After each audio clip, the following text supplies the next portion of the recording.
Story Tales. It was the first day of summer vacation, and best friends Mia, Jack, and Sophie were cleaning their old treehouse. The little wooden house sat high in a giant oak tree in Jack's backyard, its walls covered with posters, drawings, and the scratches of countless adventures. "We haven't used this place in ages," Jack said, brushing off cobwebs. Sophie sighed, holding up a dusty stack of board games. "I can't believe we left this mess." Mia, the smallest but most curious of the group, was sweeping the floor when she hit something hard. Thunk. "What was that?" she asked, dropping the broom. Jack knelt down and tapped the wooden floorboards. "Something's under here." With some effort, he pried one of the loose planks open. Inside was a rolled-up piece of yellowed parchment tied with string.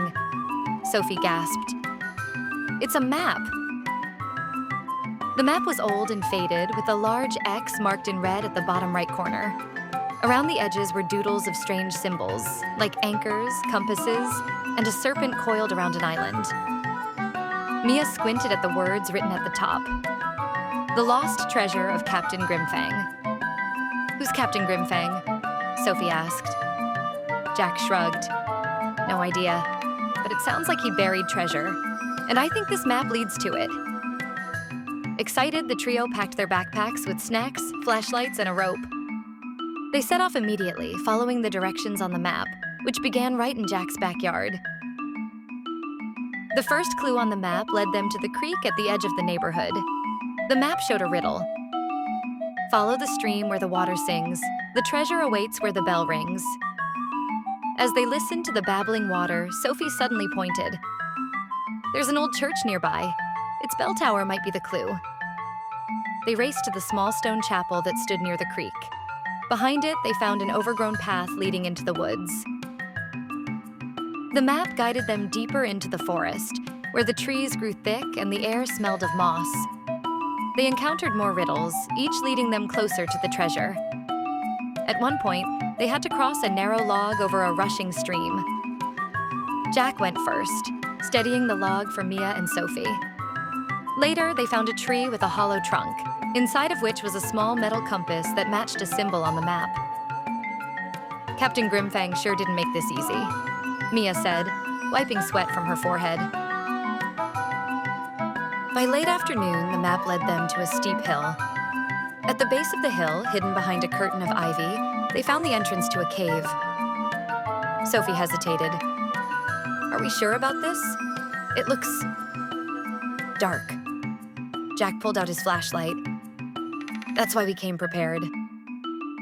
Inside the cave, the air was cool and damp. The walls sparkled faintly with mineral deposits. The map showed a final clue. "Under the serpent's gaze, the treasure lies." As they ventured deeper, they saw it. A stone carving of a serpent on the cave wall, its eyes gleaming like polished gems. Beneath the carving, they spotted a pile of rocks. Mia pointed. "That's it. The treasure must be buried there." With great effort, the trio cleared the rocks away, revealing a rusted iron chest. Jack pulled it open, and their eyes widened in amazement. Inside were gold coins, glittering gemstones, and a rolled-up scroll. Sophie picked up the scroll and read it aloud. "To those who find this treasure, know that adventure is the greatest reward. Use this wisely, and never lose your sense of wonder." Mia giggled. "I think Captain Grimfang would have liked us." Jack nodded. "We should split this and do something amazing with it." The kids carried the treasure back to the treehouse, where they decided to keep it safe for now. They spent the rest of the summer dreaming up ways to use their newfound fortune, building a bigger treehouse, traveling to exciting places, and of course, planning their next great adventure. As the sun set that evening, they sat in their treehouse, surrounded by gold and glowing with excitement. They knew this summer was only the beginning of their greatest adventures yet. The kids carried the treasure back to the treehouse, where they decided to keep it safe for now. They spent the rest of the summer dreaming up ways to use their newfound fortune, building a bigger treehouse, traveling to exciting places, and of course, planning their next great adventure. As the sun set that evening, they sat in their treehouse, surrounded by gold and glowing with excitement. They knew this summer was only the beginning of their greatest adventures yet.